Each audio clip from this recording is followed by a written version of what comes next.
Commander Park Ji-hoon stood in the command center of humanity's newest warship, the EU's Indomitable. The blue glow from the holographic display lit up his tired face as he watched the same alien message play for the third time. He couldn't believe what he was seeing. The alien on screen looked like a giant bird that had learned to walk upright.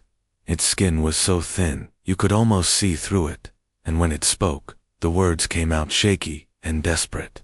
This wasn't just any alien either. This was someone from the Galactic Council, the group that ran most of the known galaxy. "We are dying," the alien said, its voice breaking. "The Kreks have taken 80% of our worlds. Our fleets are scattered. We have nowhere else to turn." Park rubbed his forehead. The Kreks' dominion. Everyone in human space had heard stories about them. Giant insect-like creatures that conquered planets for fun. They'd been expanding their empire for decades, swallowing up smaller civilizations like a hungry beast. But they'd never bothered with humans before. Lieutenant Han Salman, a young woman, with sharp eyes and steady hands, worked at the communication station. She was trying to clean up the aliens' strange accents so they could understand better. "Sir," she said, looking up from her work, "they're offering us full membership in their council. Complete access to their technology, their trade routes, everything.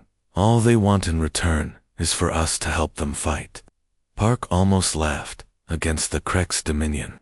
He raised an eyebrow and looked around at his crew. "What makes them think we can help where an entire galactic civilization has failed?" The alien message continued playing. "We know humans come from what you call a death world. We believe your unique perspective might give us an advantage." That made Park pause. Death world. That's what the other species called Earth. Most aliens came from gentle planets where the biggest danger was maybe a strong wind or a slightly poisonous plant. Earth was different. Earth had tigers and hurricanes and diseases that could kill you in hours. Humans had spent millions of years learning how to survive on a planet that was constantly trying to kill them. Park looked around his bridge. Every single person there was descended from ancestors who had survived ice ages, plagues, predators, and disasters that would have wiped out most alien species before they ever reached the stars. Maybe that did make them different. The crew was waiting for his decision. Earth had just finished building its first real Space Navy, 12 massive dreadnought warships and dozens of smaller support vessels. They were beautiful ships, packed with weapons and armor, but they'd never been tested in real combat. The human military had run countless simulations, but fighting computer enemies wasn't the same as facing real ones. Lieutenant Han looked nervous. "Sir, the Council is requesting an immediate response. They say they might not have much time left." Park thought about it. Humanity had always stayed neutral in galactic politics. They traded with anyone who wanted to trade, avoided conflicts, and focused on building their own civilization. But now, for the first time, someone was asking them to step up and fight. The alien's desperate voice echoed through the bridge again. "Please.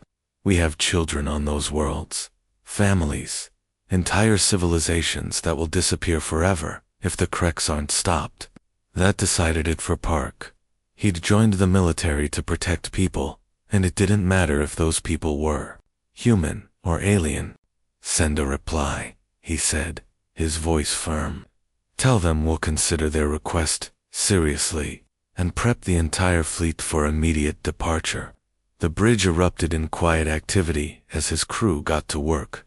Han started typing out a response message, while other officers began the complex process of preparing 12 warships for combat. Park stared out at the stars, through the bridge's main window.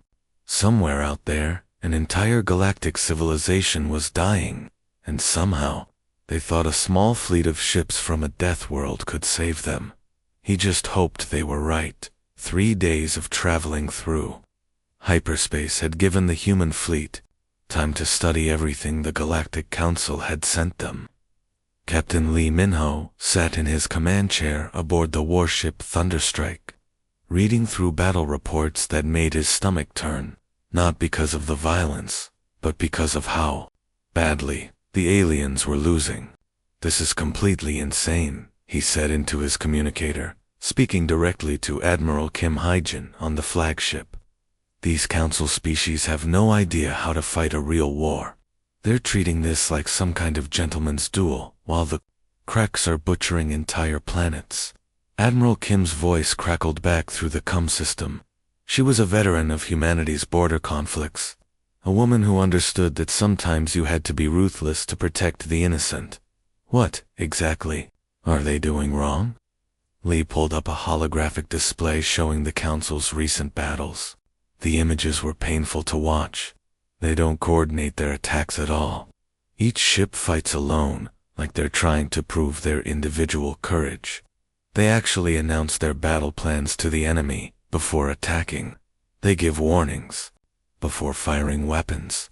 It's like they're following some ancient honor code, while the Kreks are fighting to exterminate them. On another ship called the Retribution, Commander Choi Daeho was watching the same recordings with growing disbelief.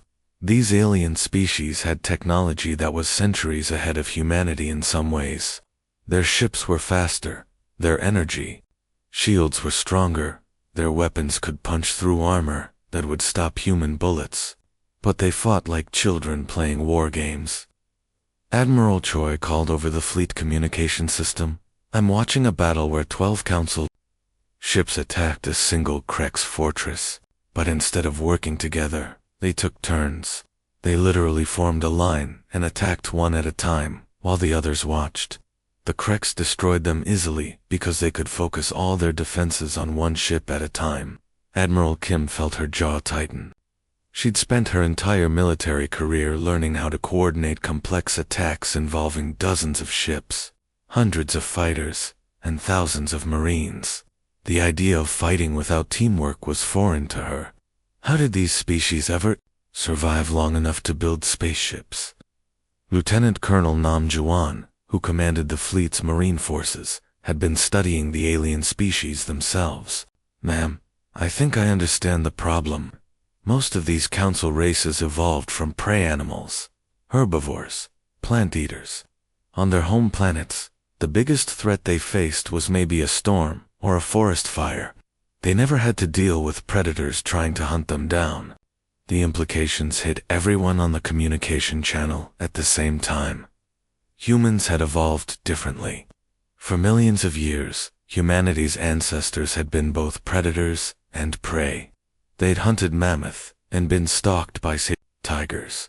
They'd learned to work together in groups to take down creatures much larger than themselves.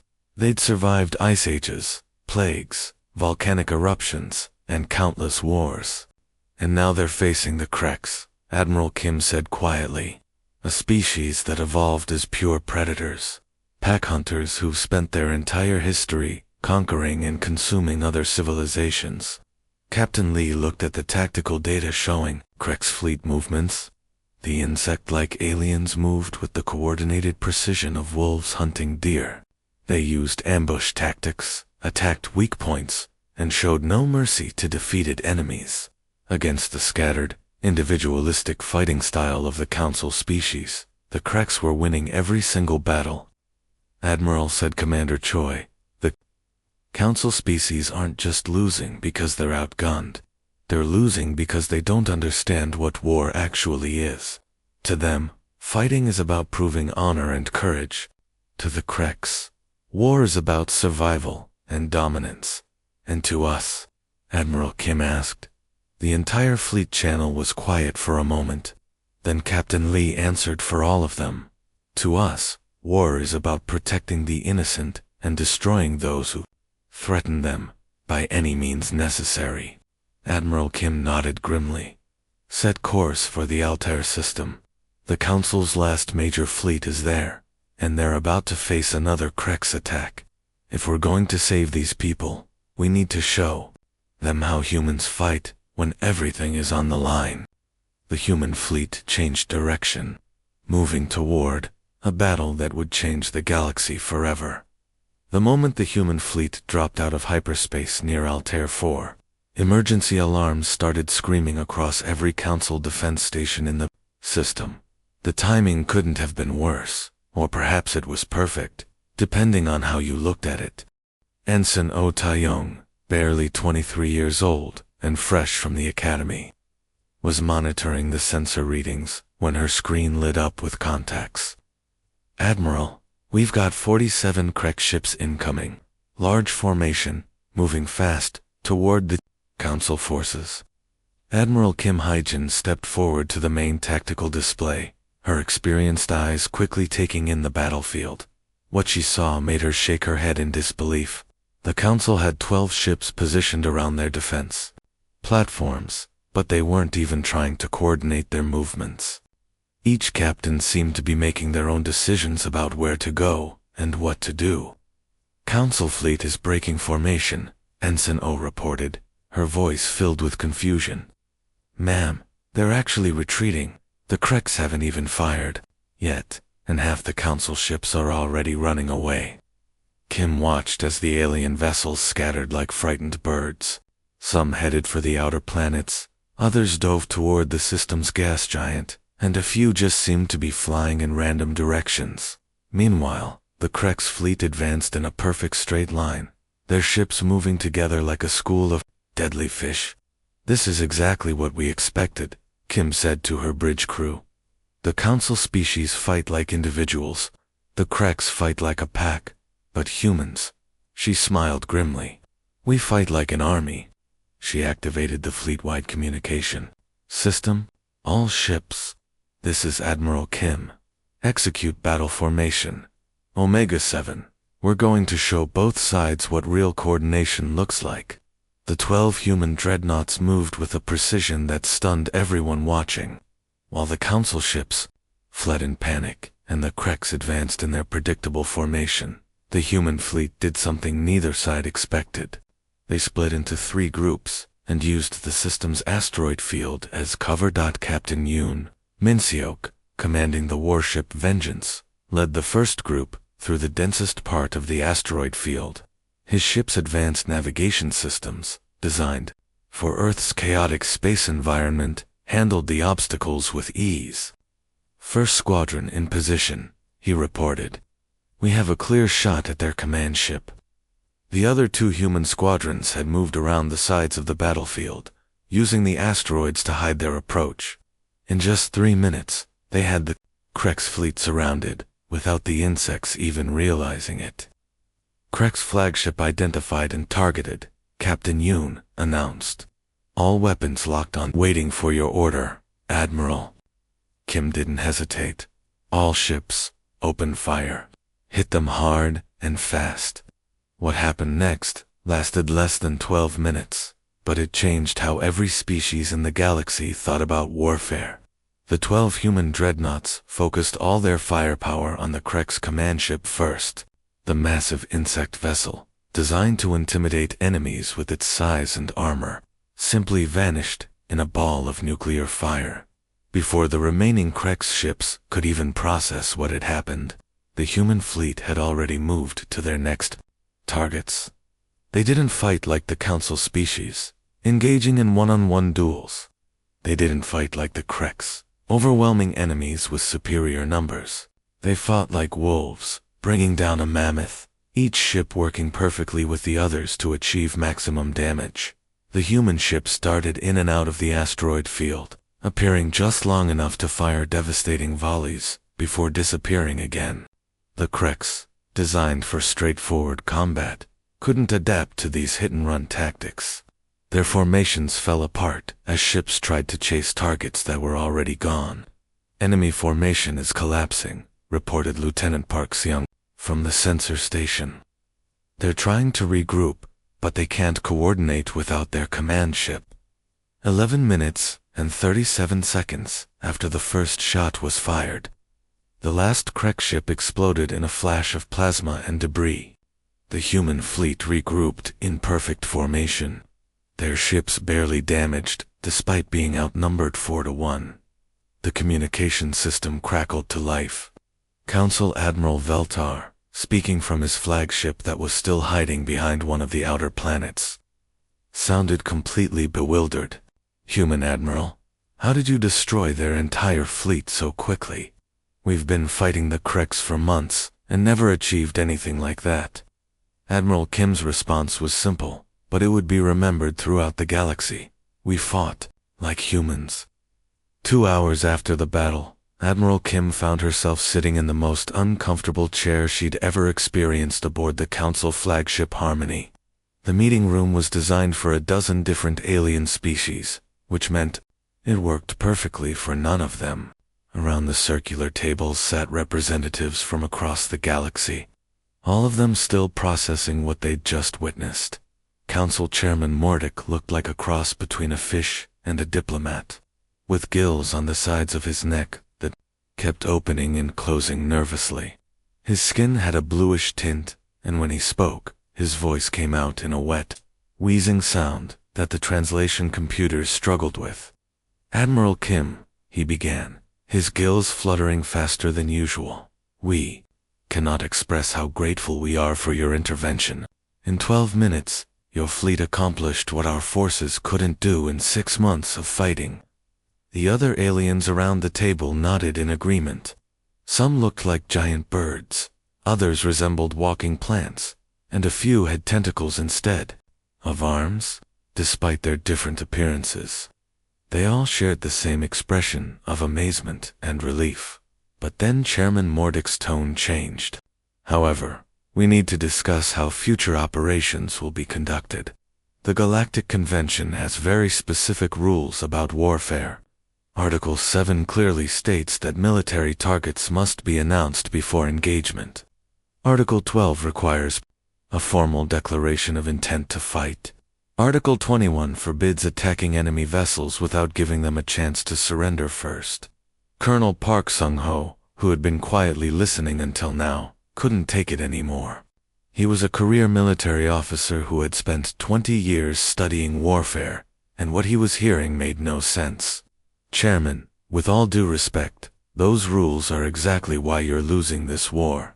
You're fighting by a gentleman's code, while the Kreks are committing genocide across half the galaxy." The bird-like Admiral Veltar ruffled his feathers nervously. "But surely there must be some limits to what we're willing to do. What about civilian populations?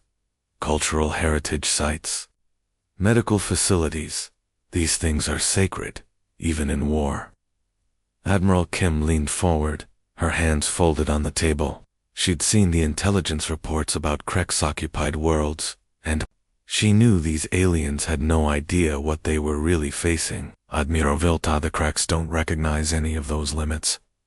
They target civilians deliberately. They destroy cultural sites for fun. They turn hospitals into slaughterhouses. So tell me, why should we handicap ourselves by following rules that our enemies ignore completely? Because we are civilized beings." Chairman Mordic protested, his gills opening so wide they looked like small mouths. "If we abandon our principles, how are we any better than the Kreks? Our entire civilization is built on the idea that there are right ways and wrong ways to do things, even in warfare." The room fell silent. Kim could see that the other aliens agreed with Mordic. These species had spent thousands of years developing elaborate codes of honor and conduct. To them, following the rules was more important than winning. Commander Shin Youngja had been waiting for this moment.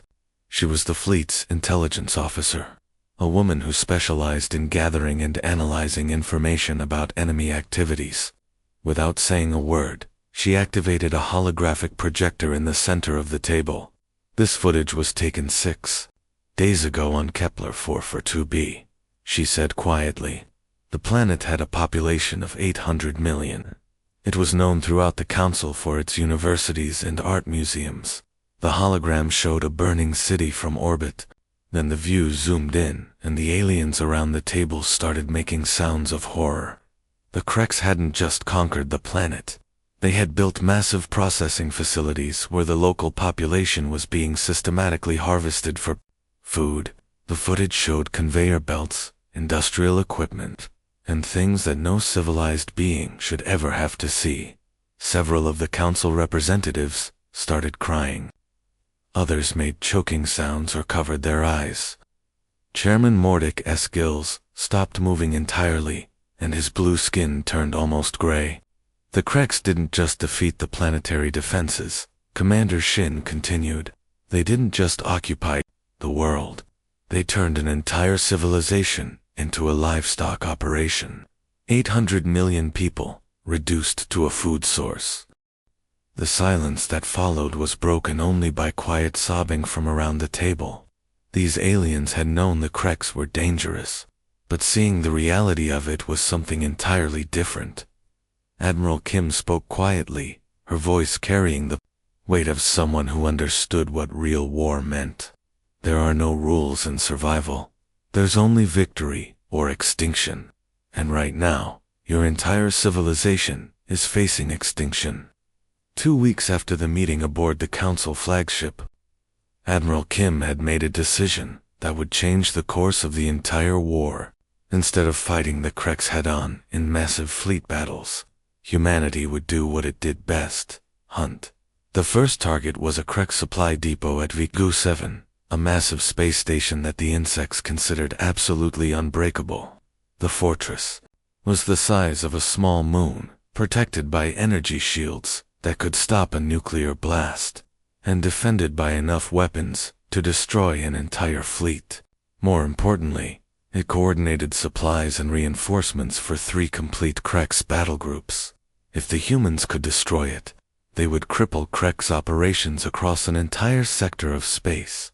Captain Jung Minwoo had volunteered to lead the mission. He was a specialist in stealth operations, the kind of officer who preferred sneaking around to direct confrontation. His squadron consisted of 12 small, fast ships called corvettes, each one equipped with experimental cloaking technology that made them nearly invisible to enemy sensors. The timing had to be perfect. Vega 7 was located near a star that went through violent solar storm seasons every few months.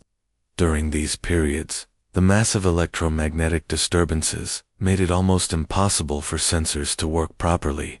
Even the Kreks' advanced detection systems would be nearly blind. "Listen carefully," Captain Jung transmitted to his squadron as they approached the target system. "We're not trying to capture this station or hold territory. We're here to send a very specific message to every Kreks commander in the galaxy. Nowhere is safe." The 12 human ships moved through space like ghosts. Their cloaking systems bent light around them, making them effectively invisible. Their engines ran silent, producing no heat signature that enemy sensors could detect. To the Kreks defenders, space around their fortress looked completely empty. Jung had studied the station's layout for weeks. He knew exactly where the reactor cores were located, where the weapons manufacturing facilities operated, and where the command centers coordinated fleet movements. Most importantly, he knew that all these critical systems were connected by a network of power conduits that ran through the station's central core. Squadron Alpha, take the reactor level. Squadron Beta, hit the weapons factories. Squadron Gamma, you're with me on the command deck, he ordered. Remember, we all strike at exactly the same time. If even one target survives, they'll be able to coordinate a defense. The attack began at exactly 14:30 station time. 12 corvettes suddenly appeared inside the Kreks fortress's defensive perimeter, their weapons already charged and targeting systems locked on. The insects had no warning, no time to raise shields or call for help. Jung's ship fired first, launching guided missiles directly into the station's primary command center. The explosions tore through the facility's nerve center, killing the Kreks officers who coordinated defensive operations. At the exact same moment, the other human ships struck their targets with surgical precision. The reactor cores exploded in a chain reaction that sent nuclear fire racing through the station's corridors. The weapons factories, where the Kreks built the guns and missiles for their war machine, vanished in balls of plasma. Communication arrays that connected the fortress to the rest of the Empire went silent. 47 minutes after the attack began, Captain Jung's squadron regrouped at their extraction point. Behind them, Vega 7 was a burning wreck, drifting through space, its massive hull cracked open like an egg. When Krek's reinforcements finally arrived 3 hours later, they found nothing but radioactive debris and the bodies of their comrades. But Vega 7 was just the beginning. That same night, human strike teams hit supply convoys in the Centauri sector. The next day, they destroyed a communications relay in the Proxima system. The day after that, they sabotaged fuel depots across 12 different star systems. The pattern was always the same. Human forces would appear without warning, strike critical infrastructure with devastating precision, and vanish before the Kreks could respond. They never tried to hold territory or engage in prolonged battles. They simply destroyed everything the Kreks needed to keep their war machine running. General Ruinois coordinated the entire campaign from her mobile command center, a heavily armored ship that never stayed in the same system for more than a few hours. She was a strategic genius who understood that wars weren't won just by destroying enemy ships, but by breaking their ability to fight. Phase 2 is working exactly as planned, she reported to Admiral Kim during one of their encrypted communications. The Kreks empire is built on fear and unstoppable momentum. Take those away, and they're just oversized insects trapped in a jar, waiting for someone to come along and finish them off. For the first time in their 1,000-year history of conquest, the Kreks were learning what it felt like to be hunted. The communication request came through on a priority channel that hadn't been used in over 50 years. Admiral Kim was reviewing battle reports in her ready room when Lieutenant Park Yemen knocked on her door, looking confused and slightly nervous. "Ma'am, we're receiving a direct transmission from Krek's High Command. It's addressed specifically to you, and the sender is using diplomatic protocols." Kim raised an eyebrow. In 6 months of warfare, the Kreks had never attempted to communicate with human forces except to issue threats and demands for surrender. "Put it through to the main screen." The holographic display flickered to life, revealing a creature that Kim had only seen in intelligence briefings. Krek's High Admiral Zarthak stood nearly 3 meters tall. His exoskeleton, a dark green color that gleamed under the harsh lights of his command center. His compound eyes, each the size of a human fist, reflected the glow from dozens of tactical displays surrounding him. When he spoke, his voice came through the translation systems as a series of clicks and buzzes that the computer converted into heavily accented standard. "Human Admiral," he began, and Kim noticed that he didn't use any of the usual Kreks titles or honorifics. "Your species fights with great honor and skill. Surely, as fellow warriors, we can reach some form of agreement." Kim kept her expression completely neutral. She'd been expecting this call for weeks.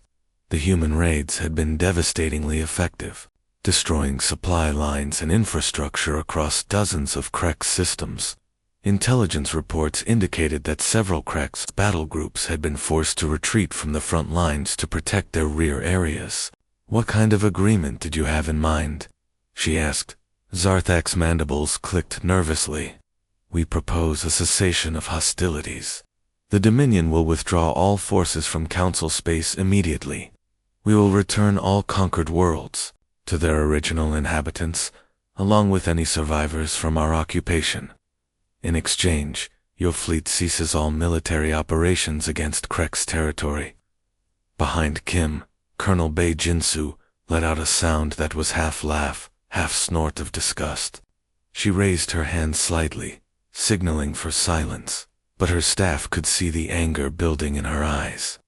"Let me make sure I understand this correctly," Kim said, her voice dangerously quiet. "You want us to stop fighting you, in exchange for you giving back the worlds you stole and stopping the genocide you started?" "Yes, exactly," Zarthak replied, apparently missing the tone in her voice. "A return to the previous status quo. Both sides cease hostilities and return to their original territories." Kim stood up from her chair, and even through the holographic display, her presence seemed to fill the Krek's command center. "Hi, Admiral. You started a war of extermination against civilian populations. You turned entire species into food sources. You committed genocide on a scale that shocked even your own allies. Zarthok's compound eyes began to twitch. But surely, now that you have demonstrated your superior military capabilities, now you face a war of extermination against soldiers. Kim interrupted, her voice carrying the cold finality of an avalanche bearing down on a village, against people who actually know how to fight back. There will be no negotiation. There will be no compromise. There will be no mercy. But the laws of civilized warfare, the transmission cut off. Kim had ended the call with a single gesture, leaving the Krex High Admiral staring at a blank screen. She turned to her staff, and every officer in the room could see the determination in her eyes. This wasn't just about military strategy anymore. This was about justice. "Colonel Wan," she said to her operations officer, "what's the current status on Operation Hammerfall?" Colonel Wan Hai-Young consulted her datapad, scrolling through the LATEST intelligence reports. The siege fleet reached Krex Prime 6 hours ago. They're taking defensive positions around the home system. Our scouts report that they're pulling every available ship back to defend their capital. Every battle group, every reserve squadron, every ship that can still fly is heading home. How many ships total? Nearly 400, ma'am. It's the largest concentration of Krex forces in their history. They're betting everything on one final battle. Kim nodded grimly. The Krex were doing exactly what she'd expected. When cornered, predators always fought hardest when defending their den, and our force, 87 ships, including the new reinforcements from Earth. We're still outnumbered more than 4-1. The other officers in the room exchanged glances. Those odds would have been impossible for any conventional military force. But the human fleet wasn't conventional, and they weren't planning to fight a conventional battle. "Good, Admiral Kim," said Enter's smile was colder than the space between stars. "It's time to finish this once and for all." When the human fleet arrived at the Krex home system, they found themselves facing the most heavily defended location in the galaxy. The gas giant called Krex Prime was surrounded by layer after layer of defensive systems that had been built up over centuries of conquest and expansion. Massive orbital platforms, bristled with enough weapons to level entire planets. Automated minefields stretched across millions of kilometers of space, each explosive device designed to tear apart approaching warships. And surrounding it all was the largest gathering of Krex vessels in their empire's 1,000-year history. Admiral Kim stood on the bridge of her flagship, studying the tactical display that showed the enemy formation. 374 Krex warships had formed a defensive sphere around their home world. Every battle group, every reserve squadron, every ship that could still fly had been called back to defend the heart of their empire. "Ma'am," reported Lieutenant Park Mink-young from the sensor station, "I'm reading everything from ancient battleships to brand new dreadnoughts. Some of these ships are older than human spaceflight, but they're all armed and ready to fight." Kim's own fleet looked tiny by comparison. 12 massive dreadnoughts formed the core of her force, supported by 24 cruisers and 48 destroyers. 84 ships total against nearly 400 by any reasonable military calculation. The humans should have turned around and fled. Communications Officer Lee Jae-in looked up from his station. "Admiral, we're receiving a transmission from the Krex fleet. They single quotes, demanding our surrender." The main screen flickered to life, showing a Krex commander whose exoskeleton was scarred from dozens of battles. "Human fleet," the alien clicked through the translation system, "you are outnumbered and outgunned. Surrender now, and we will grant you the honor of dying quickly." Admiral Kim smiled coldly. "Open a channel," she ordered.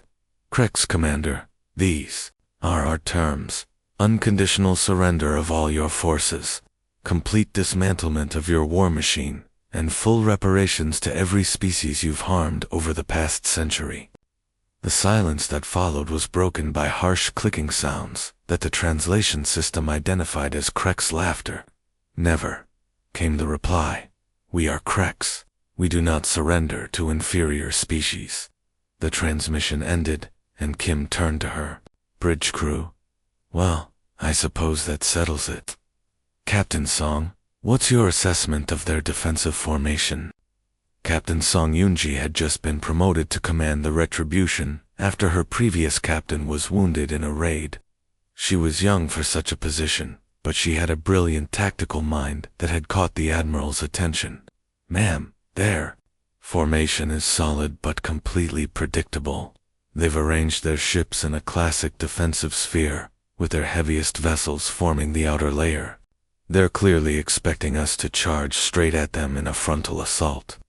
Which is exactly what every military academy in the galaxy would recommend," Kim replied. "Fortunately, we didn't attend any of their academies. Initiate Protocol 7. Lieutenant Park looked confused. "Ma'am, Protocol 7. That's the gravitational slingshot maneuver. But we'd have to fly directly toward the system's star to build up enough velocity." "Exactly," Kim said. "All ships, prepare for gravity assist maneuvers. We're going to show these insects how humans learned to use physics as a weapon. What happened next would be studied in military schools for generations to come.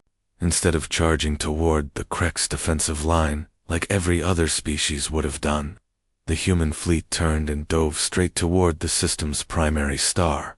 The Krek's commanders watched in confusion as their enemies appeared to be committing suicide.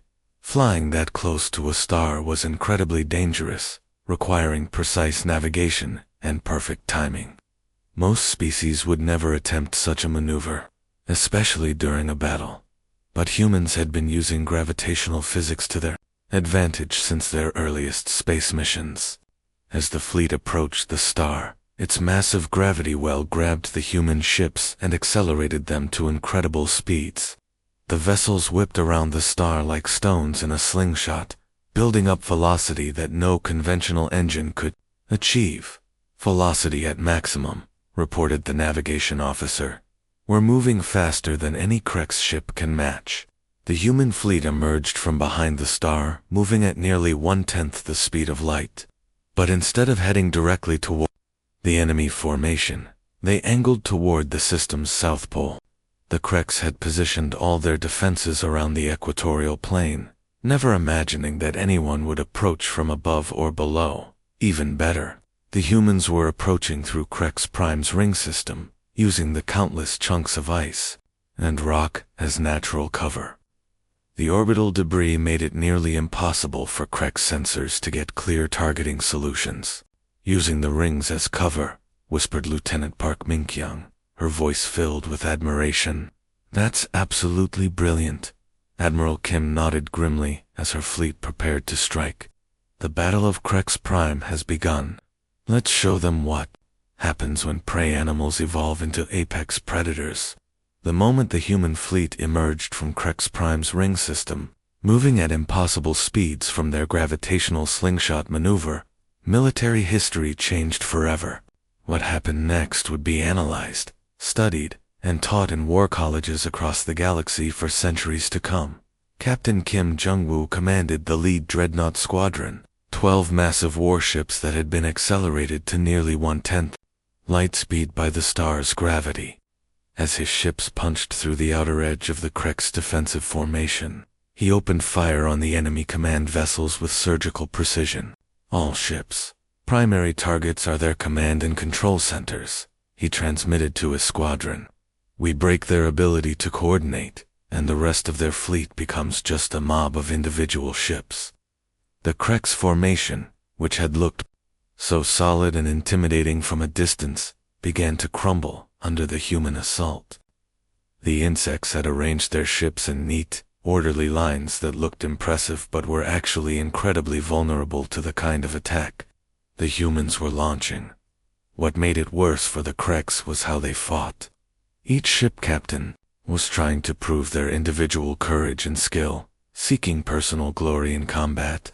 They didn't share information with each other, didn't coordinate their attacks, and often got in each other's way as they competed for the best targets. The humans fought completely differently. Every ship in their fleet was connected by advanced communication systems that shared targeting data, sensor information, and tactical analysis When one human ship spotted an enemy weakness, every other ship in the fleet knew about it within seconds. Enemy Battle Group 7 is attempting to flank our port side, called out Tactical Officer Na Sungmin from his position at the sensor station.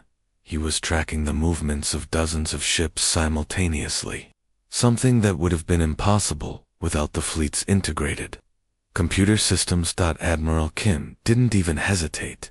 Destroyer Squadron 3, intercept that flanking force. Cruiser Squadron 2, move to support them. Dreadnought Squadron Alpha, maintain pressure on their center. 48 ships changed course instantly, moving with the kind of coordination that only came from millions of years of evolution as cooperative hunters.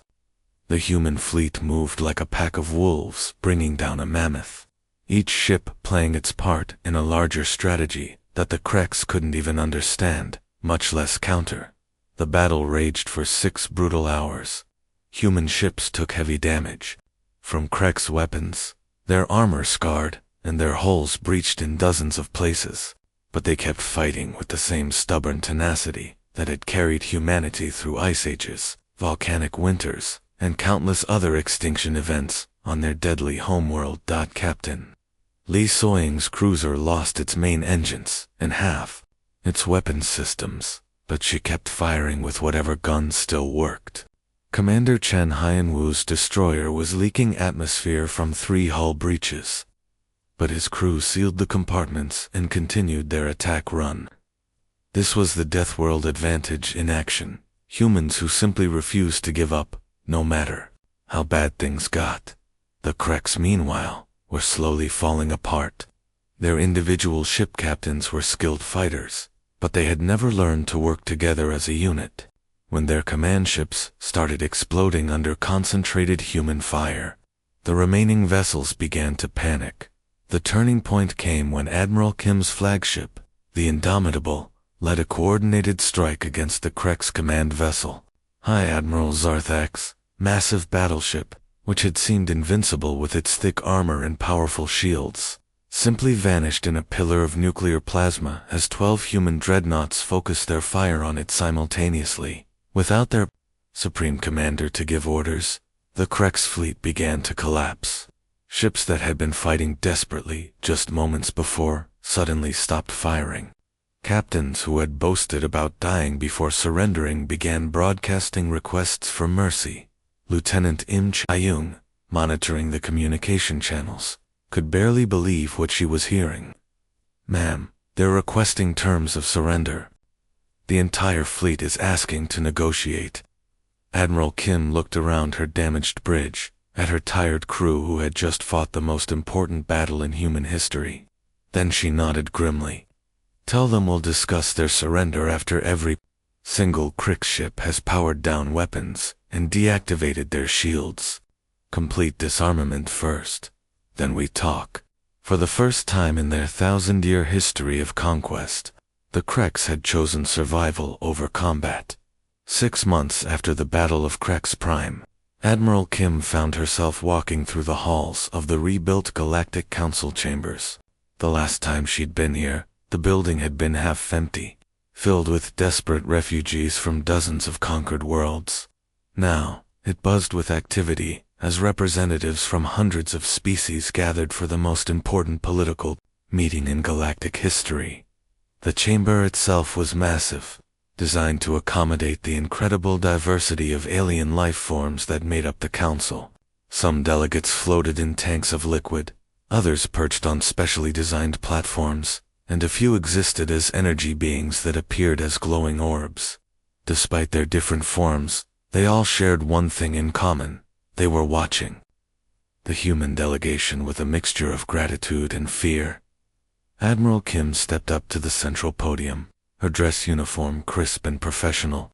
Around her, hundreds of alien eyes, sensors, and other forms of perception focused on her every word. She had practiced this speech for weeks, knowing that what she said here would shape the future of the entire galaxy. "Honored representatives," she began, her voice carrying clearly through the chamber's translation systems. "I stand before you today to report on the conclusion of the Krex War. The Krex Empire, which threatened the existence of peaceful civilizations across this galaxy, has been completely dissolved." A wave of relieved sound swept through the chamber.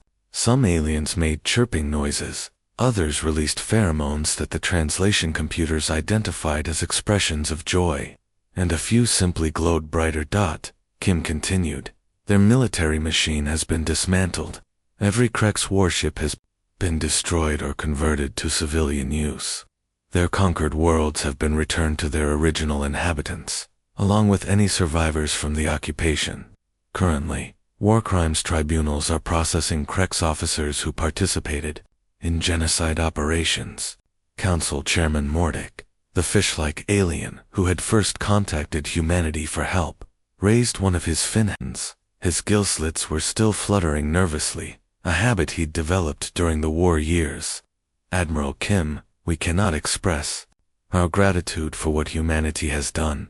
You saved our entire civilization from extinction. But, we must ask, what role does humanity intend to play in galactic affairs going forward?" The question everyone had been dreading. Kim gestured to Colonel Han Minsu, who activated a holographic display in the center of the chamber. The projection showed a star map of known space, with human patrol routes marked in blue lines. "The Terra Doctrine is now in effect," Kim announced. "Any species that commits acts of genocide, wars of extermination, or large-scale atrocities against civilian populations will face immediate intervention by the Human Defense Fleet." A murmur ran through the assembled delegates, and Kim could see the fear in their expressions. These aliens had just witnessed what human military power could do to the galaxy's most feared empire. The idea that this same force was now appointing itself as the galaxy's police force was terrifying. The Altarian representative, a crystalline being that communicated through light patterns, flashed a question. "Does this mean humanity intends to rule the galaxy, as the Krex did?" Kim shook her head firmly. "We have no interest in conquest or empire building. We don't want to control other species or exploit their resources. But we also won't stand by and watch while innocent civilizations are slaughtered by predators." She paused, looking around the chamber at faces that represented thousands of different worlds and billions of different lives. "Earth's children learned something important during our evolution. Sometimes, the only way to protect the innocent is to speak the one language that predators truly understand. Overwhelming violence applied with absolute precision." Colonel Han activated another display, showing footage from liberated Krex worlds. Former prison camps were being converted into hospitals. Survivors were being reunited with their families. Children who had lived their entire lives under occupation were seeing sunlight for the first time. "This is why we fight," Kim said quietly. "Not for glory, not for conquest, not for resources. We fight because someone has to stand between the predators and their prey. Someone has to be willing to do what others cannot or will not do." The vegan delegate, a plant-like creature with a voice like rustling leaves, asked the question that was on everyone's mind. "But who watches the watchers? How do we know that humanity won't become the very thing you fought to destroy?" Kim smiled, and for the first time since the war began, it was a genuinely warm expression. "Because we're not the Krex. We're not conquerors or destroyers. We're gardeners.